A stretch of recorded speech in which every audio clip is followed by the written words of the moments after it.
For 3 years, Dane, I've wanted to have you on the podcast. It's finally here. So glad you're here, dude. Yeah, thank you, Brad, for having me. There's no better place than where we are right now to have this conversation. Have you said that before? I feel like this is the second take because our video guy wasn't ready. It may have been. There's some deja vu, but I can't quite put my finger on it. No, that's it. He wasn't ready. It's always best the first time. Player B is always playing better. So I know you're well-traveled. I know you've been to Belize. Is this your first time in Costa Rica? It is. Yep. What do you think? Man, I love it. The nature is absolutely abundant. For me, nature's always played a huge role in my life. Because you're from the Northwest. You know, a lot of people, my brother especially, his favorite part of the country is the Pacific Northwest. Yeah, I don't doubt it. There's a lot of people that call the Northwest home, and it's always typically the older folks, the really well-traveled. They love that area in the summertime. They think it's the best in the world. Why? I think it's the best climate. You don't have the humidity that you do here in Costa Rica. You don't have the natural disasters either. No hurricanes, no tornadoes. You can go out in the woods and not worry about something killing you. And the ocean combined with the mountains is a picturesque scene, I think. Plus the trees. Yeah, they're always green. That's the evergreen state right there for us. So I don't know where the San Andreas fault line is exactly, but does it not go up that far? That's the one in California, right? It does run the whole west coast, all the way up through the Aleutian chain of Alaska. Where exactly it runs through Washington, I'm not sure. If I was a betting man, I would have to say it'd probably be somewhere near the Cascade Mountain Range, just due to the plates. And did you grow up sports-wise like a fan of Wazoo or UW? And then did you pull for the Seahawks or the Supersonics? You're probably not old enough for the Supersonics. A little bit for the Sonics. I bleed purple and gold. My great uncle was the head coach of the UW in the 90s after the dog father, Don James. Were you impressed that I said UW? Yeah, I was. Only because I had a few guys that played ball with me in college from there, and they referred to it as UW. Otherwise, I never would have known. Yeah, it's either going to be the University of Washington or Wisconsin, but it's always purple and gold all the way. Yeah. What about pros? Professional sports, I don't follow too much. I follow golf a little bit, especially the larger tournaments. But with how cyclical the UW has been with athletics, it seems like it's more of a stepping stone instead of a destination for coaches. Both coaches and players, and we saw that with DeBoer. I just really haven't been following. It's tough to get behind folks when the roster's constantly changing. Well, you think you haven't been following? I don't know who DeBoer is. Galen DeBoer is the now University of Alabama head coach after Nick Saban stepped away. They had another coach that left for a big program. Who was that? Sarkisian? No. Sark was. I mean, Sark's at the University of Texas now, and he did come back onto the scene. Was he at UW? He was. Okay, yep. So I didn't get that wrong. Nope. So where did you go to school? I did 2 years at Bellevue College Community before joining the workforce because I didn't know what to do, and I didn't want to pay a professor to tell me what to do. Do you feel like a 4-year degree isn't needed? Like you probably timed that perfectly to when the value of a four-year degree started diminishing. I think it's to what degree are degrees useful. Yeah. I really think specialists is where it's needed. The generalist stuff, and if you really don't know what you want to do, I don't think you'll be able to find it, as well as, say, actually doing stuff in the workforce rather than taking on debt to learn, because you have the internet now, and it's prevalent, and you have people you can reach out to from across the world to ask questions and have get you done perspective. That before? Oh, I mean, You're known for product. This is a product, and it's worked for me in the past. It's provided amazing insight that I didn't have to pay $59,000 for 1 year for someone that may not have even done what they're teaching. That's an interesting point. So one of the most impressive things about you is you're so ambitious that you were willing to pick up and move across the country from Washington State. Are you from Bellevue? No, born and raised in a small town called Ferndale, north of Bellingham, Washington, in the very northwest corner, pretty much Canada. Okay. Mm-hmm. But you were willing to pick up and move after you went to a retreat in Belize, is that correct? It was a conference in Belize. And who did you meet, and what prompted you to move all the way across the country? Because you moved to Massachusetts. right? I did. Rural Western Massachusetts. It was Dr. Chris Martenson. I met him in Belize at a taco shack. He's famous now. He's very well known. He's a phenomenal man, someone I admire and look up to, and a lot of others do. And what makes him famous? Like, why have I heard of him? So Chris is world class at sifting through information and really getting to the truth. And a lot of very, very high profile individuals recognize that and appreciate it. So those folks are a couple of names being Brett Weinstein. You have... Did you get to meet him? Oh, yeah. Brett's phenomenal. I've sat on a couple meetings with Brett, listened in on a couple of conversations, and he's the exact same person that you see on the Rogan shows. He explains things so well. Mm-hmm. He is so articulate and so smart. He's an evolutionary biologist. Is that right? Correct. His ability to take a complex topic and break it down into layman's terms and then provide various aspects of that one topic to draw connections to so people can actually relate to what he is trying to communicate, it's second to none. Yeah, one of my favorite Joe Rogan episodes is when he had Brett Weinstein and his wife Heather Hying on. Mm-hmm. So they gave the male and female perspective. I need to go back and re-listen to that because it's been probably 5-6 years since that episode aired. Man, so it was probably worth it for you just for the connections to move across the country. And you actually lived with Dr. Chris Martenson, correct? Mm-hmm. I did. I lived on the homestead there in Massachusetts. And the connections were phenomenal. But for me, it was really perspective. It snapped everything into perspective of what hard work is, what hard work actually is. Because he exemplified it for you?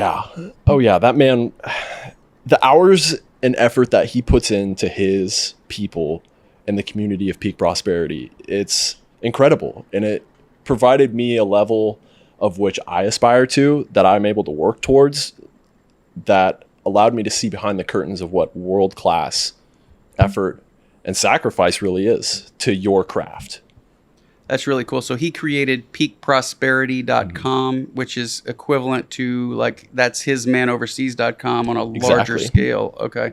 Exactly. And a lot of content creators don't take it very seriously. So you were able to see him with the work ethic of somebody that is an entrepreneur, runs his own operation and really gets after it. Oh, yes. It was rigorous. His data consumption, his reporting, the amount of sources he has to go through, because you can't just read one report on something and take that as truth. You have to fact check that and constantly bounce ideas off of other people, figure out who's actually in that space that is experiencing that worldly event in real time to try to get to that person, receive the information, and then be able to portray that message to his audience, which may not have that same background that he does, which is so in depth of various topics, whether it's economics, the energy markets, socio-political environment, geopolitical environment. It's incredible how many wide-ranging topics he can cover.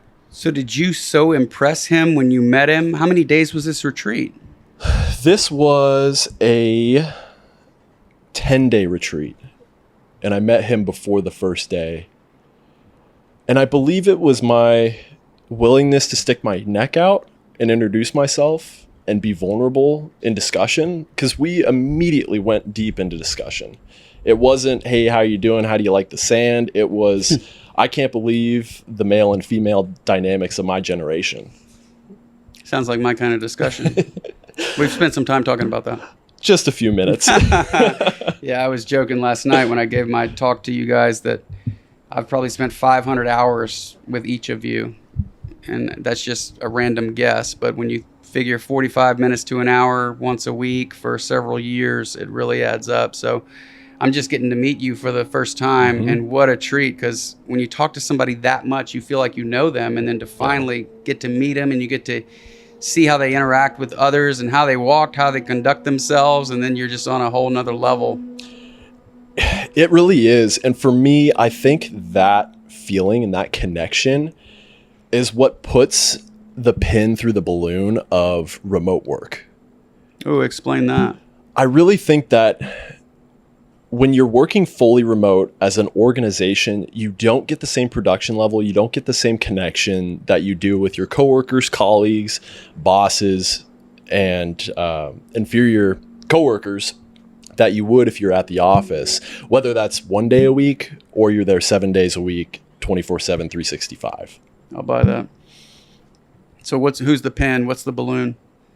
The balloon is that remote work is here to stay, and this is going to be the new norm. I really think that companies, and we're seeing it now, we're seeing the shift of larger corporations calling back employees into the office because they're realizing that they are able to get a better product from their employees, and they're able to have a better connection within the team organization to create that culture, that brotherhood like we have here, of individuals that are seeing each other face to face. You can give someone a hug, you can give someone a high five, pat in the back, handshake. And I think that's even more profound when things go awry, because they do. Every single day things are going to go wrong. And how do you react to that? Yeah, I once worked for a guy. It was I was a telephone monkey, basically. You just sit there and dial the phone with your paws or whatever monkeys have. And if you had a good quarter, I think if you finished like top 10% in sales reps or something, they would let you work a couple of days from home. And this was way before the work from home movement. And so it was kind of a big deal to let your employees work from home. And it made you feel autonomy, and that they respected you, and that you're dependable and reliable. You're going to hit the phones like you would if you were inside the office. And I remember my boss telling me one time, he said, "Oh, if I worked from home, I'd just watch Netflix all day. I could never do it." And I thought, I can't believe I'm working for a guy who couldn't have the discipline to not watch Netflix and to get after it at home. So I do think that some people, depending on how they're wired, will actually get more work done when there are no distractions. Me, for example, when I'm at the office, yes, there's a time to get after it, and there's a time to have water cooler talk or whatever. But I like to talk to people. So my water cooler talk might be 10 minutes, and I actually think it'll be a productive 10 minutes. But I don't have those distractions at home, and I'm much more likely to work more hours at home than I would in the office. But there's a reason that those people end up being your top people who earn the right to work from home, right?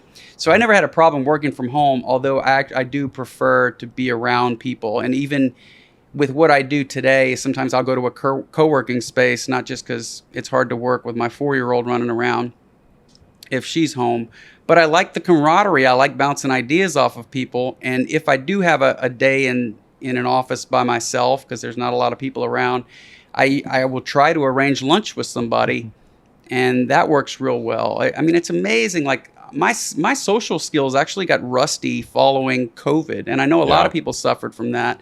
But I remember going on a double date with my wife, and we left dinner, and this was probably like, I don't know, February 21, and we were leaving dinner in the car and talking to each other like, we're rusty. Like our social skills have diminished. And so it's crazy. It's like if you're going to be a business person, which you are, you're an entrepreneur, you really have to practice those skills. And I'm even convinced, like the Warren Buffetts, Donald Trumps of the world, like Donald Trump, for example, he might not read a lot of books, but he has a lot of conversations. And I think we discount how much smarter, how much you can learn just from having conversations with people, which is a lot of what this retreat is about. You know, we stayed up late last night after our talks, just giving different perspectives. And one of the things I most appreciate about this retreat is how diverse it is. Not skin color. I don't give a shit about anybody's skin color. I'm talking about diverse perspectives from different parts of the country, different marital statuses. You got one guy who's divorced. You got two guys who are about to get engaged. You got me. I've been married 7 years. You got you who's totally you've got your head down, not trying to date right now. Let's talk about that a little bit. Yeah, I really think it's tough to win on all fronts of life, all simultaneously. You're fighting multiple battles that are worthy. They're really wars. When it comes to your health, when it comes to your career, your relationship. For me personally, I don't have a lot of external responsibilities in the form of a spouse, significant other, child, in terms of family or housing situations. So it allows me to be really lean and limber, and I want to lean into that.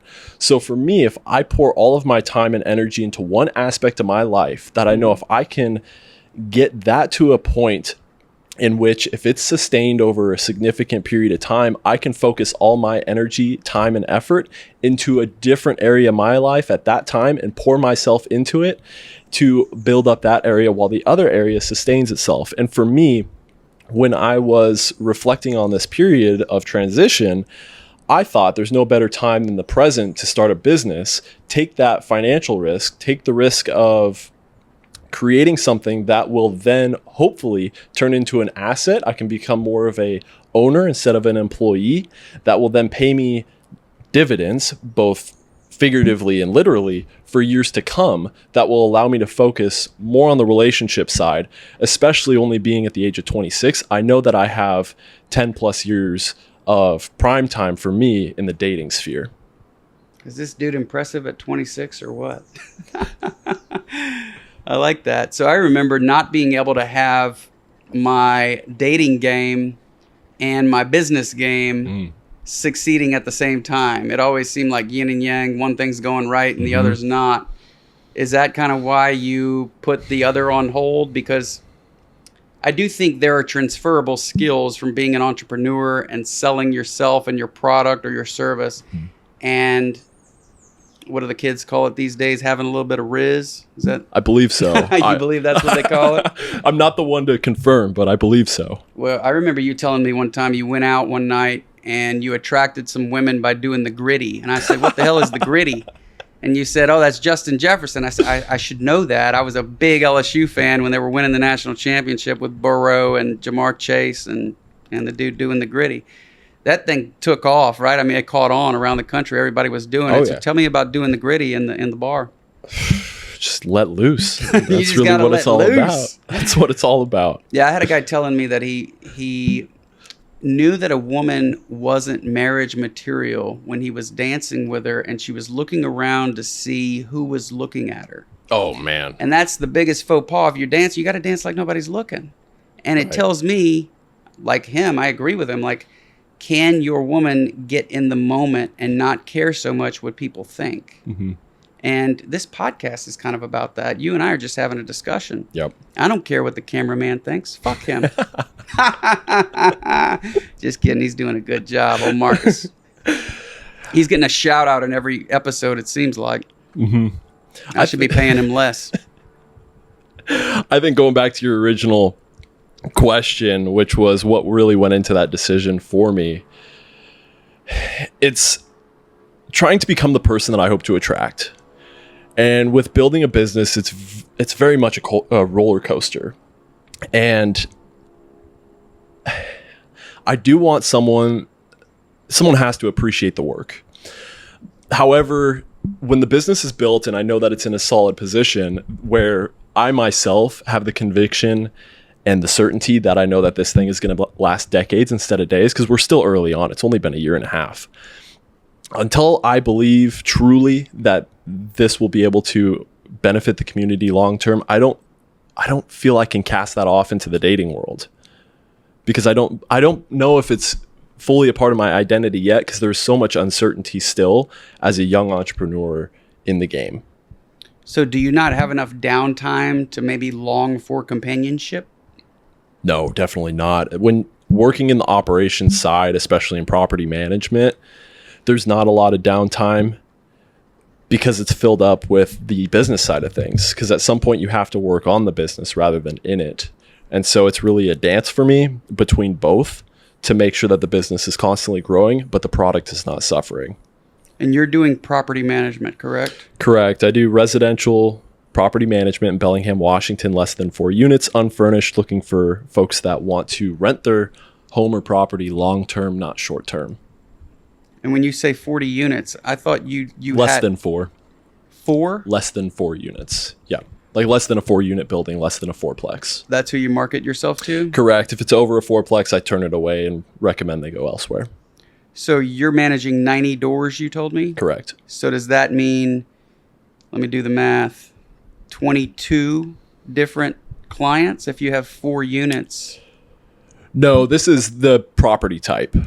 So I turn away folks. If you come to me as an owner and you say, hey, I have a 7-unit building, can you take this on for management? I'll say, sorry, Brad, won't be able to do that for you. It's not in our business model. I recommend you go to this property manager. But if you come to me and say, hey, I've got 12 single family homes, I'd like you to take on my portfolio. Great. Be happy to help you. We love working with the single family homes. Why is that? Why do you do it that way? It's 2 different business models. So the apartment model is based on your cap rate. It's the performance of the property. It's not the condition of the property. The single family home is going to be based more so on market conditions, the actual condition of the property, not necessarily how it's performing. And in my local market, I believe that Bellingham has overbuilt apartments. I don't believe that they have quite absorbed in the market fully. They aren't building single family homes because in this market you have the ocean and then you have the mountain range. They can't build south, west, or east. They can only go north, and they're going north with apartments. So the single family home is sought after. I'm able to put the single family home on the market that thing, get a high quality resident in there that's going to stay hopefully for years if we're doing our job correctly. And I don't have to touch the property ever again. I'm able to maintain that property for the owner while I then can step out and begin to grow the business even further. Versus the apartment model, you have so much more time on the marketing sphere because you have so much more competition. It's simply supply and demand. You have a massive supply of apartments, a low demand for them compared to the single family homes. And for me, I know my time is so precious because it's just myself. I'm a solopreneur. So I need to allocate my resources accordingly. So if I chose the apartment model, I don't believe, I didn't do it, so I can't say for certainty, but I don't believe that I would have the same amount of time that I do now to be able to work on the business instead of in the business. What made you want to get into that? You seem really passionate about it. I am. I think, for one, when I was in that reflection period for me in the transition. Sorry. What is your reflection period? When was The that? reflective period, it's when I transitioned from peak prosperity and I was trying to figure out what the next endeavor would be. Oh, so from when you were working in Massachusetts. Correct. So it was that period when I was trying to decide what's the thing that I'm going to sink my teeth into for the next decade. Because I had been going from job to job previously, building up skills because I didn't take the college route, but I wanted real world education. And for me, it happened to line up in the real estate space. So I asked myself, journaled, reflected, meditated, talked to others. For me, I felt my skill set best suited the property management sphere and what I'm able to offer with the knowledge that I have from previous jobs, that I can then translate over into this business without having to completely learn a new industry like medical sales, where I have not a single baseline understanding of that industry. Wow, that's impressive. How do you plan to scale the business? What's the goal? You have 90 doors. Are you hoping for 270, like a 3X, or what are you thinking? As big as the business wants to get, the business will get. For me, it's all about the quality of the product. It's the service. It's creating the culture where the highest quality employee wants to work. For me, this is really a advantageous position because I've taken care of myself in my own housing situation. I've kept my expenses extremely low, that I can pump cash into the business and reinvest and save to build this product that's worth buying, worth being a part of, and worth working for. To have that mission that we're going to create a far superior management service for both owner clients and residents, that people want to be a part of it. And so however big that business wants to get, with people that are wanting to come on and help the mission, whether it be a client or a possible colleague, I'm going to let the thing run. I'm not going to have the goal of a lagging indicator, whether it's 500,000, 2,000, 5,000, because if I create the best service I possibly can, the rest takes care of itself. It's creating that product. And at what point would you no longer be a solopreneur?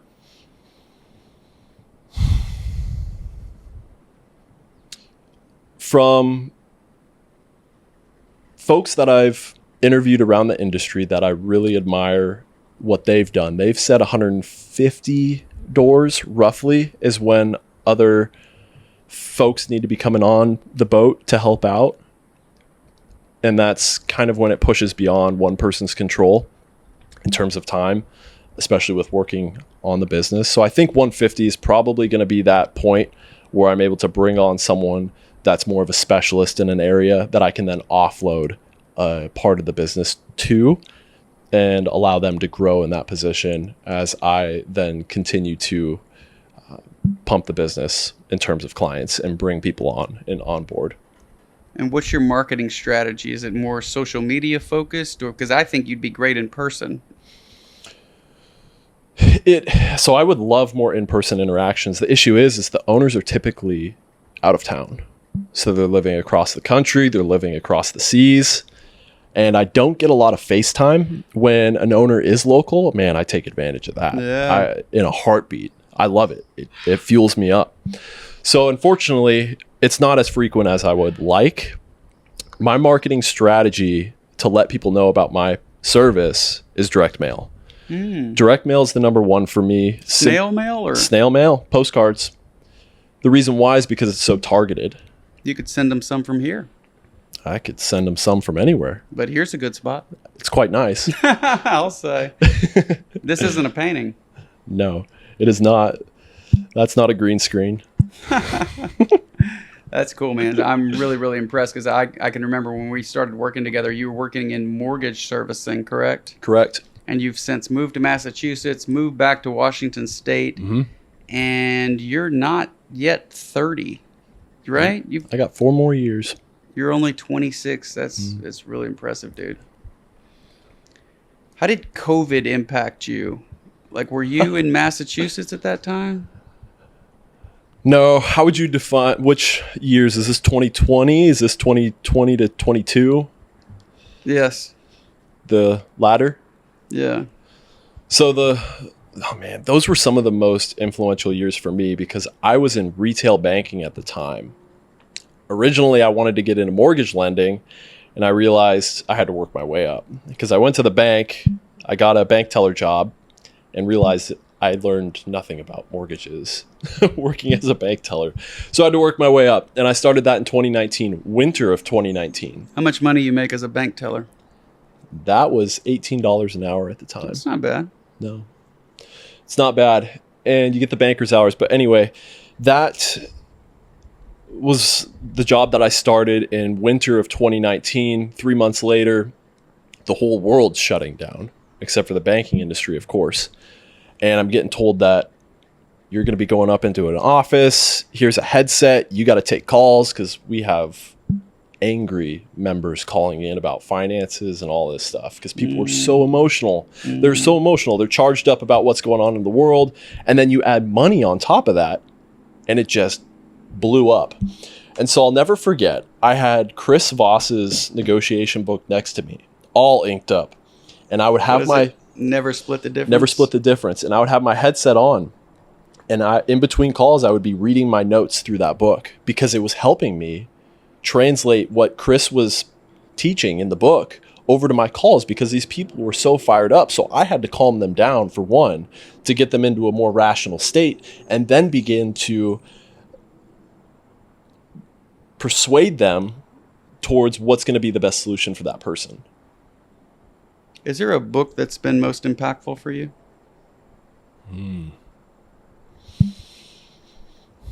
It's been a series of books. On this trip, I found my book, How to Win Friends and Influence People, and I dusted that one off because I really believe that it's not how many books you read, it's how many times you read the book that really instills a level of understanding that others can't get when you read a ton of books because you're a different person every time you open up that book.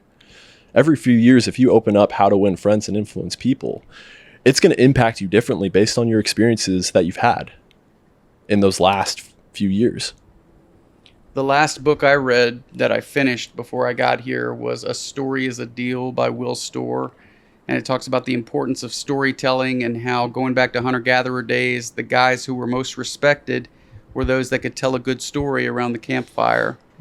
And I'm really big into storytelling. I tell a lot of stories. So that was a lot of help for me. If I had to choose another book that I would read in preparation for a retreat, it would be How to Win Friends and Influence People. Yeah. So that's really interesting. I I like going back and rereading that book because it motivates me. It makes me want to do good for other people. Mm-hmm. And then when you have it fresh in your mind, if you're in the line of work that I am, you can, of course, share that with others. And I get joy and fulfillment from sharing that sort of message, not just doing things for people, but sharing with others what's in the book. And I remember when I first started talking about that book, it was the most mentioned book on the podcast after about 50 episodes, let's say. Mm. So I've gotten a lot of people reading it, and everybody, I've never heard anybody that doesn't like that book. So it's really impactful. It's one of those that has stood the test of time, right? It's 100 years old, probably. Dale It is. Carnegie? I think it's a little bit over now. A little bit over 100. What do you make of this retreat so far? Be honest. If you don't like it, you can tell me. I think it's incredible. I really do. And the reason why, I mean, I'm not just saying that to glaze you here and butter you up partially. I'm already buttered. I put some sun, what do they call that? The banana boat? What is it? That's the banana boat. Oh, to bronze your tan. Oh, yeah. Actually, I haven't taken my shirt off yet. I don't want to embarrass you young kids, you know? I don't need that. I've had more time to work out than you have. My confidence is riding high, so I don't need that for this trip. I'll keep my shirt on. I've really enjoyed it because I think when you get a bunch of guys in an area outside of their comfort zone and you welcome vulnerable conversation, great things will come. And there's been nothing but vulnerable conversation. Mm-hmm. There was one dude last night, I'm sure you remember, he opened up to us and people were like, I have never heard that take before. I'm going to have him on the podcast and I'm going to ask him for that take because it is so unique, but he's got a very unique background. I really appreciate the diversity of opinion and life experiences of this place. So I'm glad to hear you say that, and thank you for the compliment. I don't feel any more buttered up than I was before. The thing you need to flatter me more, dude. I'll try. The thing that I'm most looking forward to, and you mentioned that talk is the talk for me. I don't get a lot of public speaking time now in the role that I'm doing. So when I have these types of opportunities, I love to seize them. And I think storytelling is one of the most powerful skills that one can have. Mm-hmm. It is innate to human nature. It's studying native culture. It was paramount. It was core to being able to raise kids within the tribe and get them up to speed in a very prompt manner to where they are providing for the tribe. And there is no better way than story. Sitting around the campfire, sitting around in a group, and portraying a story that's going to instill some sort of lesson or value that person can then reflect on and look back on. For me, storytelling is the most powerful tool, and being able to exercise that in a group of guys that are going to give you honest feedback that has no biases, no judgment cast on it. It's something you can't get anywhere else. Yeah, so for listeners, one of the things I have them do in addition to giving a talk to the group, I hand out little sheets of paper and anonymously, as long as nobody recognizes the other's handwriting, which shouldn't happen, I have them write down 2 things that they did really well, and if there was one thing that they could improve upon, what would that be? So since we have about 10 of us here, they'll get that feedback on little sheets of paper and hopefully improve their talks. And as you know, I'm a big proponent of reference selling. When you're selling a product or service, letting them know, your customer who's very similar to you uses this product. And the other thing about storytelling I find interesting is people have trouble tuning out when there's a good story being told, and even dialogue. So even in a book, for example, if you write dialogue, somebody might read the first sentence of a paragraph and scan a page even, but if there are quotes, they almost always pay attention to the dialogue. So why do you think that is? Why do you think when it comes from an individual or a person in the form of a story, the ears perk up? I think it's how we're wired, and I think it goes back to sitting around the fire. Mm-hmm. I really do. And I think you may have heard me say this before, but where men get addicted to pornography, women are into naked lives, meaning they watch reality TV. Oh. They're into social media. There are women that have probably looked at every single picture you have on social media. If she likes you, my mom likes me. I would bet a lot of money she's looked at every picture I have. Mm-hmm. So I think there's just something about a window into somebody's life. We're just interested in other humans. You know, when you have a blog or you post on social media, the pictures get a lot more attention, and people like faces. Those get clicked on more. So there's something that we all relate to. Everybody's got a face, right?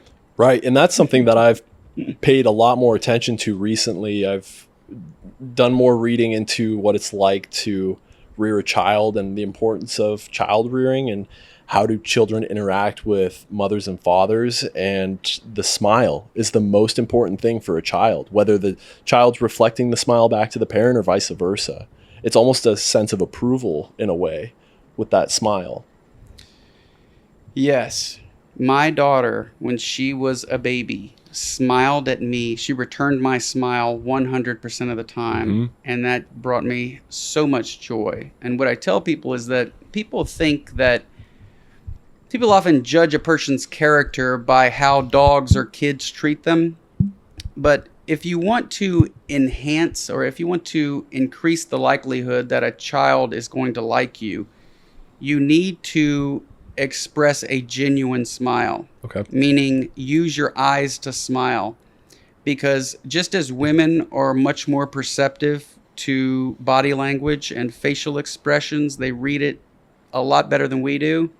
Kids are that same way because they're babies, because they're helpless. Mm-hmm. And so they're reading your face so that they're looking for security and safety and nurturing. And so when you can flash them that genuine smile, they tend to like you. And that's just something it's not something I read. That's my lived experience. Right. So I encourage people to do that. I'm really curious your take on this. I don't think we've talked about this on this trip or at any time at all. I was listening to a clip of Andrew Tate, and he was talking about how your smile is your asset. You shouldn't smile too much because then it becomes the norm. You should retract your smile until the smile is actually worthy of being given to someone else. What's your perspective on that thought train? Not as it pertains to kids. No, this is in the sense of a working environment or interacting with friends or a relationship per se. Yeah, I've never heard that before, but you wouldn't want to walk into a room smiling, having a shitting grin on your face because people would think you're stupid. So I wouldn't do that. It's also been said that women are more attracted to men when they're not smiling, believe it or not. I have not heard that. Yeah, I mean, a smile is attractive to any human. But overall, when women are shown faces of a man smiling versus a man looking stern, she's more attracted to the stern-looking man, believe it or not. Do you believe it's more of a sense of power? That individual holds power and they... Well, how far back do you want to go in terms of women being attracted to the man who can be violent when needed, secure resources, protect her, conquer? That's day one stuff right there. Yeah. And he doesn't have to be laughing himself in order to make her laugh. Mm-hmm. Women like to laugh. How many men do you know say, I just want a woman who can make me laugh? Zero. But maybe 100% of women say that, right? Right. Yeah, men and women are different, I think. They are. I'm not even sure why we're the same species. Well, they're not a similar sex. They're the opposite sex. Yep. Yeah, it's so interesting you bring that up. I think about this a lot, obviously, but I think of smiling with reference to what you said, and I had never heard that before. But since I tend to agree with it, I would think giving a smile is comparable to giving a compliment, and therefore it should be used sparingly. Ooh, I smile at a lot of people, but although I've never consciously thought about this, I only smile at people who I perceive to be worthy of it. Mm-hmm. Right? You can tell a lot about a person by looking at them. And I'll tell you this, I don't think I've ever shared this before. I will smile at people who don't smile back. And my first thought is, oh, sucks for them. Because when you share a smile with somebody, it's uplifting to both parties. Right. And do you know that even if you force a smile, as long as it's genuine, using your eyes, it uplifts your mood? A lot of people don't know that, but there's something in our brain. to where some people, like, there are certain parts of your brain that light up when you're pissed. And so people enjoy being pissed. And if you ask them to smile, they don't want to. Mm-hmm. And many of them struggle to express a genuine smile when they're pissed anyway. But I'm just saying it'll help. We were at a restaurant the other night, and our waitress, my buddies, you guys, a couple of you guys thought she was cute. And they asked my opinion, and I said, well, she'd be better if she smiled. And leave it to me, she heard me. And she returned with a bottle of water for one of the guys, and when she handed it to him, she smiled real sweetly and genuinely. And I thought, I did a good deed by loud capping her. That's what we used to call it back in the day. What do they call it now? What does cap mean? Does that mean you're lying? No cap means no lie? Yeah. Where did that start? You're asking the wrong guy. There are a lot of new expressions I'm just catching up to. That's the sort of shit that makes you feel old, Dane, just to let you know. I've already experienced that. It seems like it changes by the day almost. With how quickly. About that, but yeah, it does change quick. Hell, I'm wearing socks that are pulled up to my calves now, and I didn't do that for the last 20 years. Why am I doing that? It's a great question. Because it's trendy. Yep. I think my wife bought me these socks. She's younger than me. Yeah. I'm trying to bring back Jesus sandals. I'm trying to bring back Jesus. Yeah. We need a lot more of that. We need a lot more Jesus. Yeah. What are your thoughts? Have you been following much on the geopolitical environment over in the Middle East? No, I don't follow world events at all, Dane. No. Really? In fact, my name is something like Domestic Man Overseas. Really? Interesting. I mean, I'm sorry, domestic man in the contiguous U.S. He doesn't leave the states. But yeah, do you have a question? Because I like to talk about geopolitical stuff. I mean, my greatest concern right now in watching what's gone on is all of the military assets that we're placing towards Iran. I've always come from the philosophy that we just need to begin reinvesting back into our own people rather than placing so much weight and energy over the pond. Well, yeah, nationalism had become a bad word for a while. Mm-hmm. I think it's okay to say again, and they would tack on the Christian in front of the nationalism. Mm-hmm. And it was all bullshit for the most part. Domestic terrorism was not a problem, but our government made a lot of effort to target domestic terrorism, and It was mostly just an ideology where they could censor what they called hate speech in order to further their ideology. Yep. I think that's being dismantled, which is a good thing. As far as Iran, if they're funding these proxies, whether it's the Houthis or Hamas, it doesn't matter. Hezbollah, we got to do something about it in combination with Israel, I think. Yeah.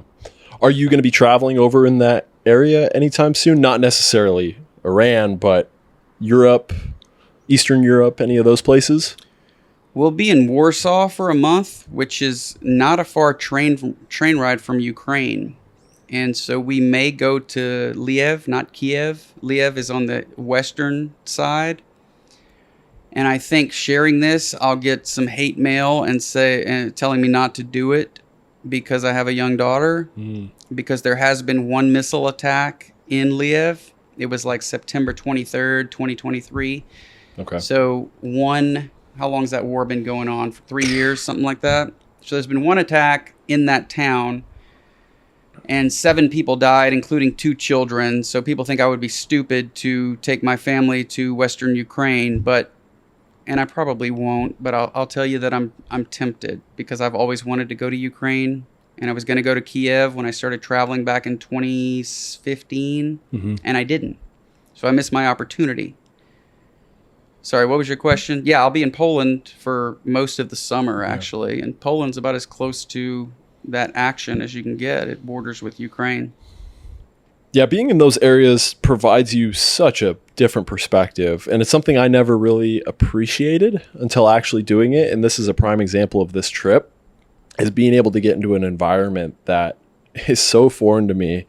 And seeing how people interact and the lives that they live, it gives me a whole different respect for back home in the States. And that's another big part as to why I've chosen to go the business route to start, because my hope is to be able to do a Man Overseas 2.0 trip or series or segment of my life where I can dedicate a year, 2 years, whatever I feel like at that time, to go visit various places in the world.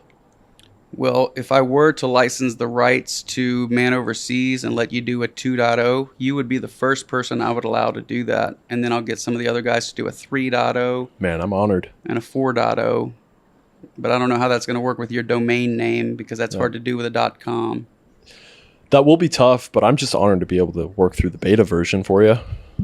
They can handle the rest. Are you a beta? No, certainly not. Does any man ever say I'm a beta? I think from parts of area that I'm from, they do.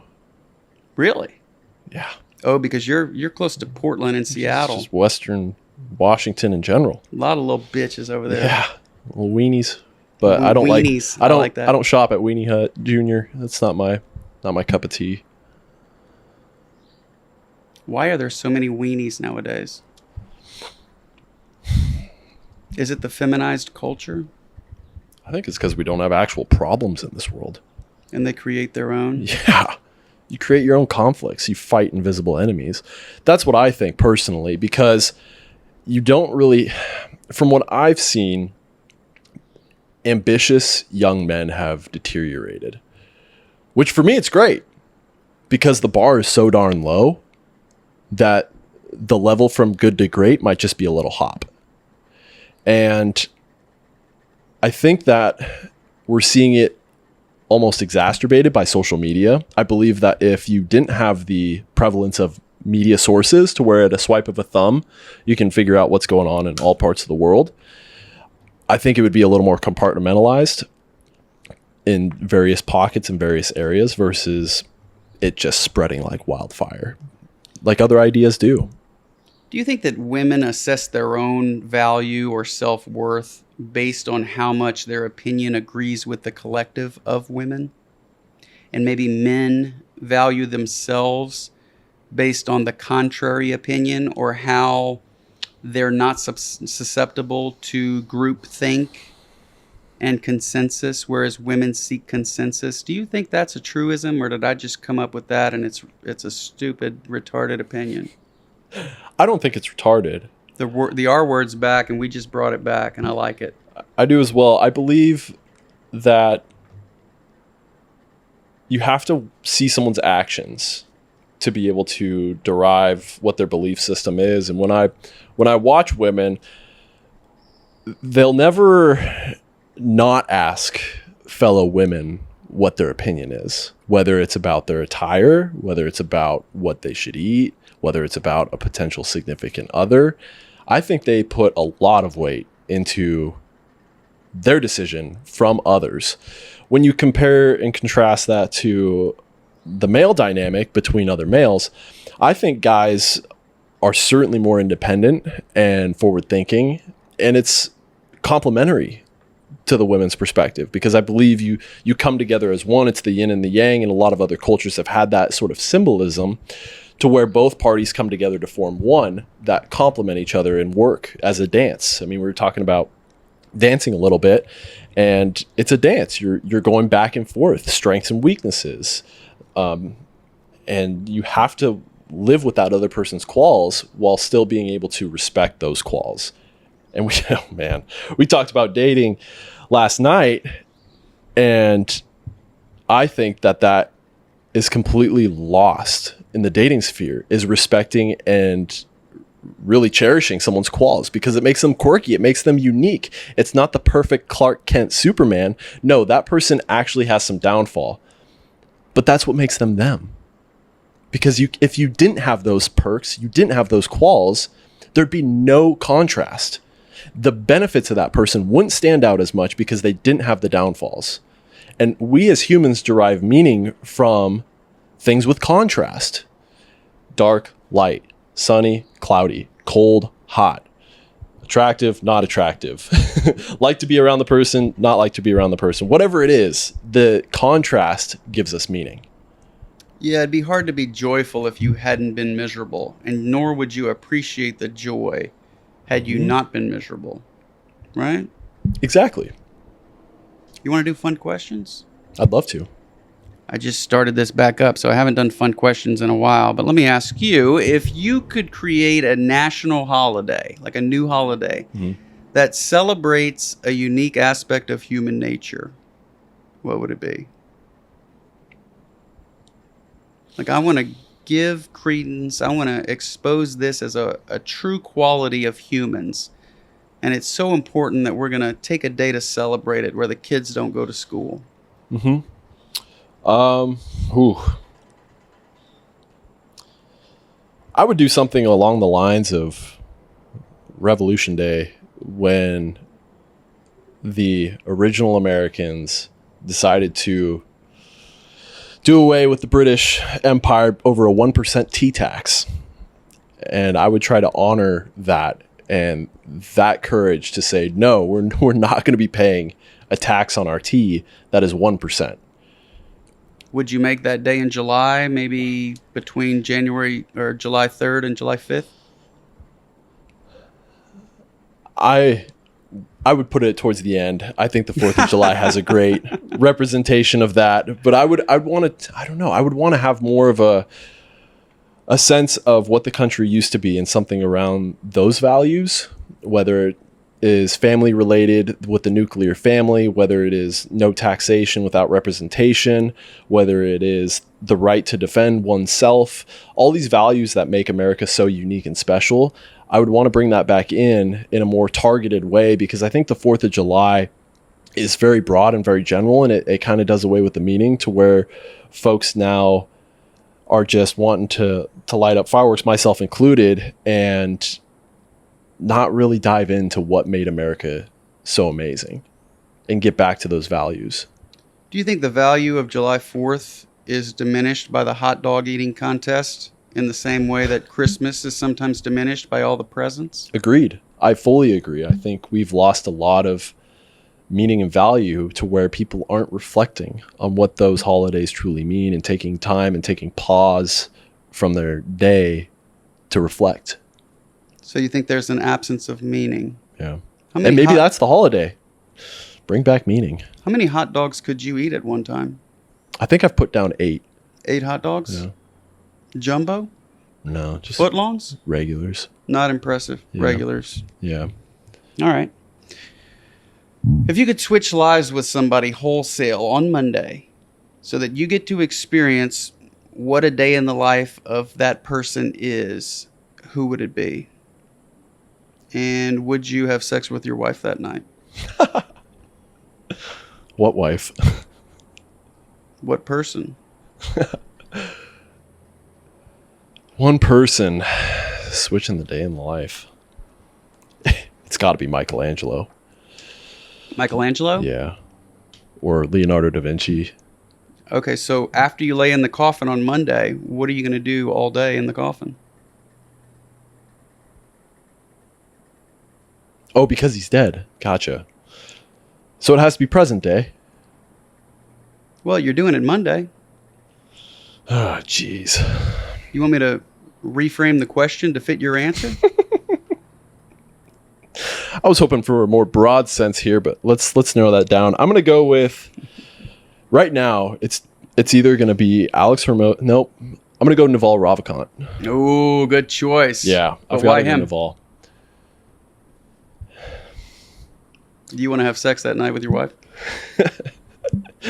He's someone I really admire with what we talked about at the very beginning. I'm not talking about spending a day with him. I'm talking about being him. Oh my gosh. To see what his day is like. You have to conduct yourself as him throughout the day. I'm going to have to come up with a new question. Yeah, that one's brutal. I mean, if I have to be one man for a day, it's got to be Elon. A different man. Jesus Christ. I've got to reword this question. Elon Musk. Final answer. Moving on. Yeah? He's got a lot going on. Going on. You want to be inside his brain for a day? Yeah. You just want to make a 15th baby. I need to get... I just need to take a piece of that gene code. That's all I need. Yeah. Is he impressive? He's very impressive. I think he's one of the most prolific entrepreneurs that we've seen in our time. That's an understatement. Do you think he's one of the most impressive humans to ever live with all he's done for humanity? Mm-hmm. And do you think that his wealth is commensurate with the value he's provided for humanity? I agree. And he No, that was voices a question. it. Yeah. You're not good at these fun questions, Dane. No, I'm not. I'm just messing with you.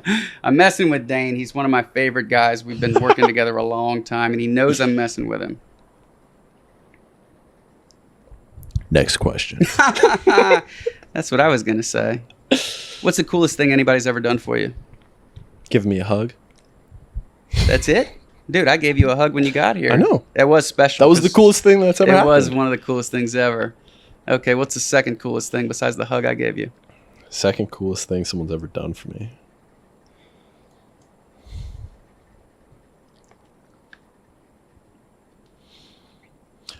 I think this goes synonymous between all of my teachers, is that they've poured their absolute hearts into me without knowing any sort of benefit that they would be getting, whether it be Mr. Bruce when I was just coming out of high school, whether it be Dr. Martinson, whether it be yourself, all these people that have been on this planet before me and have lived a longer life that is one that I hope to replicate.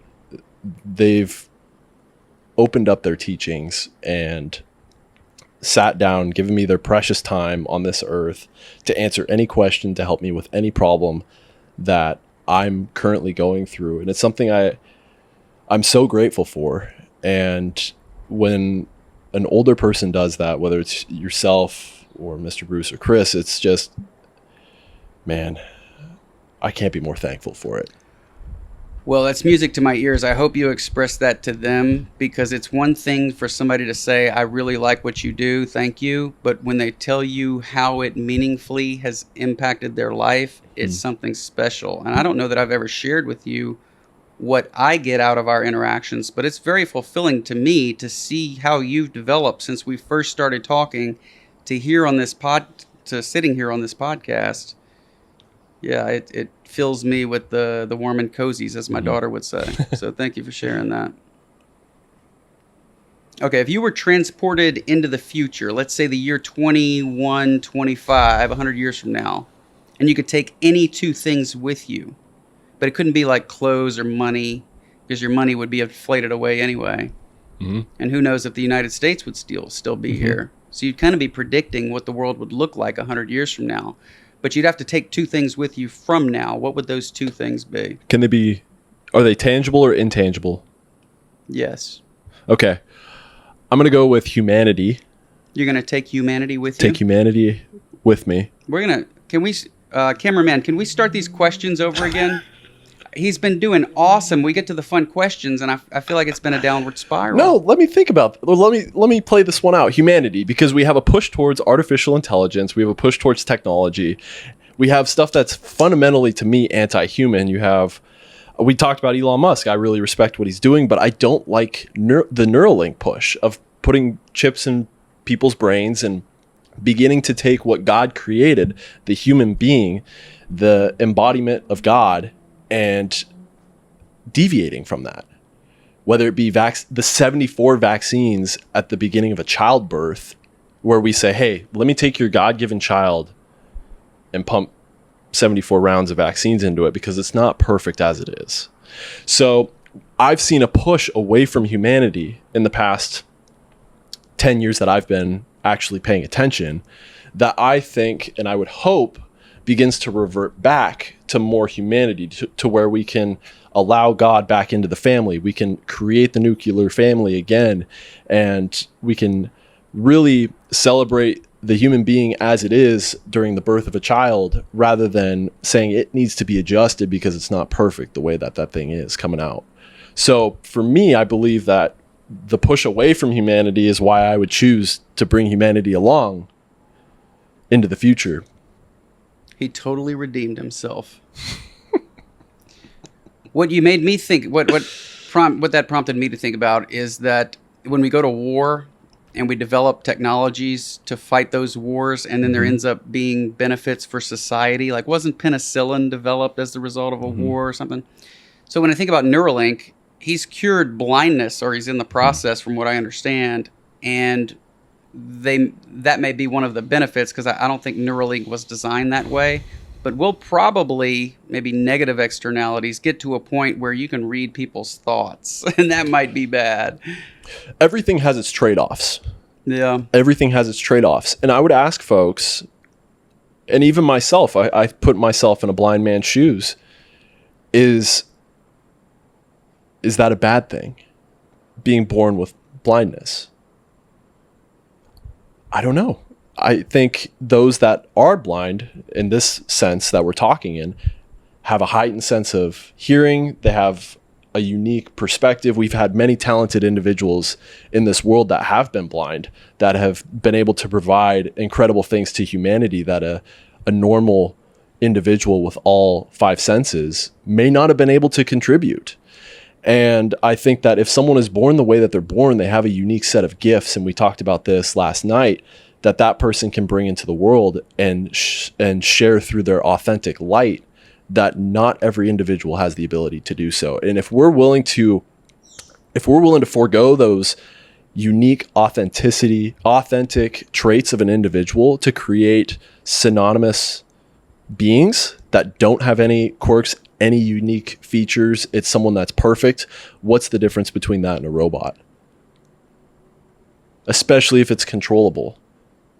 And if you can peer into other people's thoughts. I don't know what the path of progression is for Neuralink. I just think if we're at that starting point, what's going to be the trade-offs, not in a year, but let's say in 50 years or in 150 years, like the thought experiment that we're running right now. I don't believe that the trade-offs that I'd be willing to make is worth it at that point. Okay, so you're bringing humanity. What else? Oh, right. There's a second one.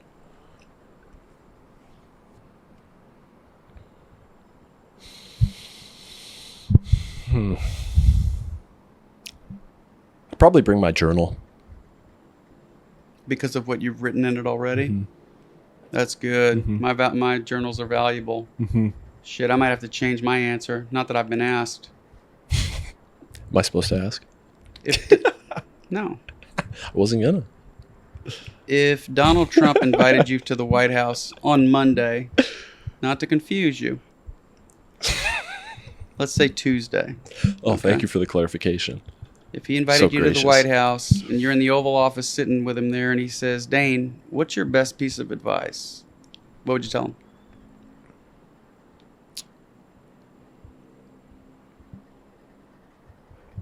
I would say make decisions in the best interest of the American people without fear of consequence of your physical body. That's of your existence, of your basically? existence. Yeah. I would say make decisions that are going to be in the best interest of the American populace, and don't worry about getting killed. I think he would agree with you. Mm-hmm. So maybe that would be seen as kind of schmoozing and ass kissing, because he already agrees with that, don't you think? We'll see. From where his donations came from, I don't know. What do you think is our biggest geopolitical risk? I know you mentioned Iran, but as America, what do you think is our biggest existential crisis? It's where our money's going. It's going to be overseas. It's going to be going to Israel. It's going to be going to Ukraine. I think it's what Charlie Munger says. If you show me the incentive, I'll show you the outcome. Mm-hmm. And if our dollars are going to and from certain nations, and they're not going to and from our own population and our own citizens, our own infrastructure, what's the priority here? Is the priority America? Is it our citizens? Or is it the development of some other nation overseas that my brothers and sisters don't get to see the benefit from? Yeah. So I know you're single. What's the best quality a girlfriend or wife could have? Work ethic. Really? That is so important, especially if you're going to raise children with a woman. It surprises me that guys don't put that at least in the top 3. What physical attribute would you put in the top 3? Height. How tall does she have to be? Doesn't have to be a certain height, but it's really a perk when it's over 6 foot. So I wouldn't, if I was a girl, you wouldn't date me? No, probably not. But it's not because I'm ugly, it's because I'm shorter? The only reason why I'd probably stick around with you is the calves. The calves are just way too nice. This is the second episode in a row where somebody's talked about my calves. That's because they're world renowned. Everyone Can the camera see these? should know about the calves. I might have to bronze them or something in the sun, since everybody's going to be looking at them those because they're things so away. talked about. I did have a buddy one time tell me, if I were you, I would never wear pants. I don't. You got to show off the legs. Yeah, but I don't want my nuts swinging all over the place. What he meant was shorts, I think. Oh, gotcha. If there was one person that you wish could attend this retreat if we do it next year, who would it be? My brother, How old is he? 24. How come you haven't referred him to me to do what I've done for you? Because my brother's young in his self-development journey, and I've attempted to start talking to him on little baby steps, similar to Dave Ramsey's philosophy. And I think the baby step where Coach Brad D'Antonio comes in isn't necessarily baby step one, and we just got to get past the first three, in my opinion, in terms of progression. Because, it's the whole adage, you can lead a horse to water, but you can't force it to drink. But then you can salt its mouth and deprive it, and it'll probably drink. But besides the point is the individual, and in this case we're talking about my brother, has to want it and has to want to do the things that we've talked about in this podcast and learn and build himself. And I'm trying to introduce him through books and through other avenues, such as maybe learning a different skill and whatnot. And I think once someone goes down that rabbit hole, it gets juiced and the jet fuel gets poured on with personal coaching. It's like the steroids. You got to start lifting. You got to be someone that is a gym rat. You have to get in the gym, but then you want to throw on the steroids. That to me is the coaching. That just puts you to the next level. What do you hope will be the biggest takeaway from this trip?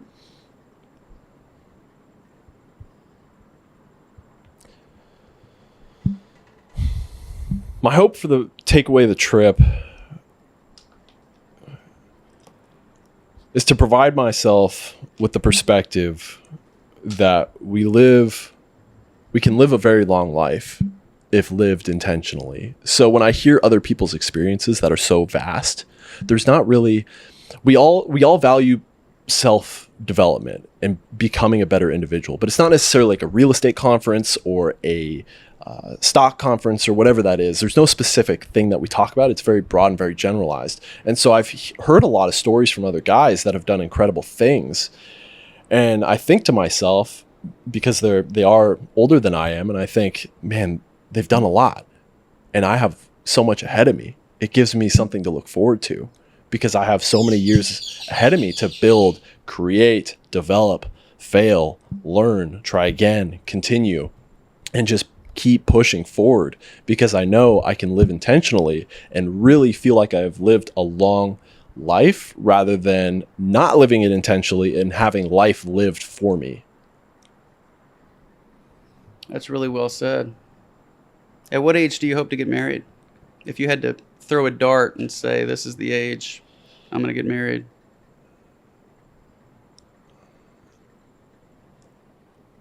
I don't want to put a number, but I will. I would think before 35.